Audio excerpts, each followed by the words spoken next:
आज संध्याकाळी आम्ही या तपोवन धाम आश्रममध्ये थांबलेलो आहोत। तर आता छान असा हरिपाठ होणार आहे। आज संध्याकाळी आम्ही थांबलो आहोत इथं भंडारीमधील तपोवन आश्रमात। तर बालब्रह्मचारी महाराज आहेत, त्यांचा आश्रम आहे। पायी चालणाऱ्या परिक्रमावासियांसाठी ही सर्व सुविधा या आश्रमामध्ये आहेत आणि इथं आता परिक्रमावासीही थांबलेले आहेत। त्यांच्याकडं गावरान गाया गिरगायाही आहेत आणि आता आम्हीही संध्याकाळचा मुक्काम याच आश्रमात करणार आहोत।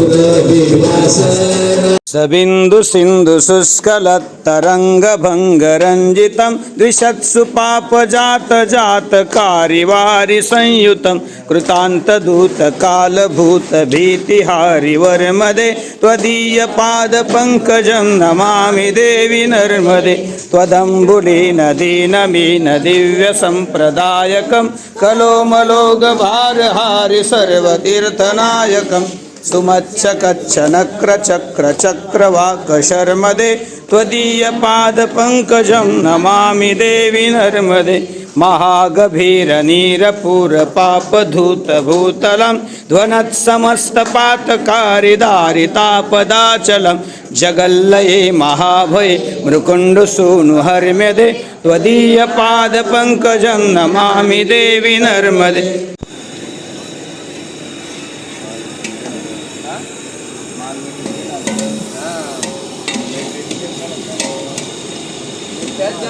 लांबून घेते लांबून मिलना चाहिए ढूंढ त्यांनी तुम्हाला देण्यासाठी देऊ का आपला ग्लास दिलं ना कोणाला द्यायचे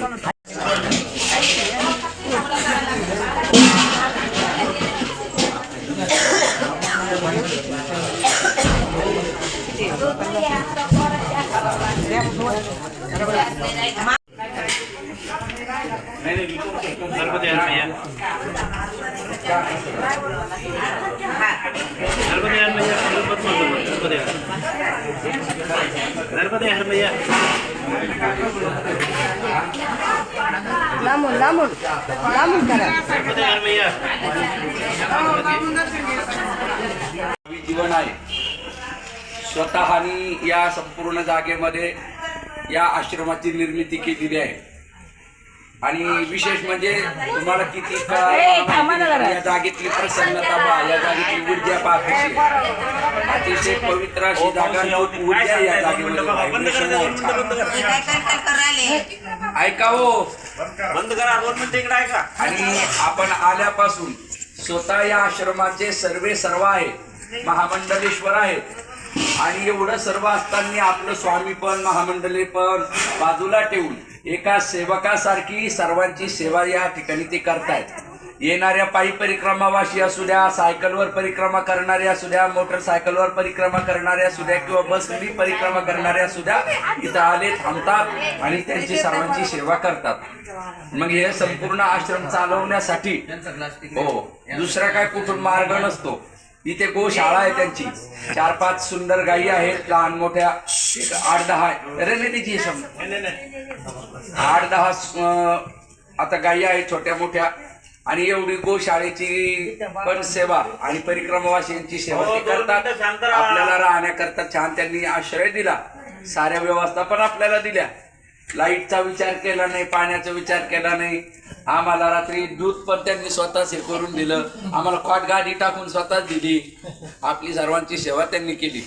जर या गोशाळेसाठी आश्रमा करता आपल्या भावनेने आपल्या श्रद्धेने जर आपल्याला कोणाला 50-100 लक्षांना काही द्यायची इच्छा असेल तर आपण महाराजांना आपल्या उदारांतकरणाने देऊया। ते मागत नाही, मागणार नाही, पण आपल्यालाच आपलं कर्तव्य असलं पाहिजे की एवढ्या मोठ्या साधूच्या आश्रमात आपण आलोय, थांबलोय आणि ते एवढं मोठं कार्य करतात, त्यांचं काम चालू आहे। पुढे गोशाळा मोठी करणार आहेत आणि येणाऱ्या पायी परिक्रमावासियांना मोफत अन्न असतं, इथं मोफत जेवण असतं, कितीही येऊ द्या। मागे आपले त्या मुंबईचे सदानंद महाराज त्यांनी मोठ्या नेवाशाला खूप मोठा सप्ताह केला होता, तुम्ही ऐकून असाल. ते सदानंद महाराज 13 लाख झरे घेऊन आले होते. 13 लाख झरे आता इथं लावायला नाही, पण मग 2-3 तिकडं 2-3 इकडं 2-3 इकडं अशा लावून इथे सर्वांना स्वयंपाक करून खाऊ घातला होता. म्हणजे येणार आहे. आणि जास्तीत जास्त महाराष्ट्रातलेच परिक्रमा इथे थांबतात आपले. तर आपण स्वामीजींच्या चरणाला प्रणाम करूया आणि आपण आपल्या अंतःकरणाने आपल्या भावनेने स्वामीजींच्या या गोशाळेसाठी आणि आश्रमाकरता आपल्या आपल्या परीने आपण थोडंसं एक दान सेवा देऊया, असं आहे. आणि स्वामीजींचा स्वभाव खूप गोड आहे, अतिशय. म्हणजे एवढं मोठं जीवन असताना एक सामान्य जीवन जगणं ही खरी साधुता आहे. नाहीतर आपल्याकडे थोडं काही असतं, पण आविर्भाव कसा असतो महाराज लोकांचा बघा जरा. आपण आपल्या तुम्हाला माहिती आहे आपले महाराज लोक कसे राहतात. असं लोकांशी व्यवस्थित बोलत सुद्धा नाही, त्यांच्या रूम मधून पण बाहेर निघत नाही. आले तर या, गेले तर जा. हो, पण हे स्वतः सेवा करतात इथं. आज बघा ना तुम्ही, अहो पट्ट्या टाकण्यापासून त्यांनी काम केलं. पट्ट्या टाकून दिल्या, स्वतः साऱ्या गोष्टी केल्या. आम्हाला क्वाडगादी टाकून दिली ना, आम्ही आयडी म्हणजे त्यांच्या गादीवर येऊन झोपलो. म्हणजे एक साधूचे तर साधू पण असतं. म्हणून आपण त्यांना सर्वांनी प्रणाम करायचा. चरणामध्ये लक्षानं ठेवायची.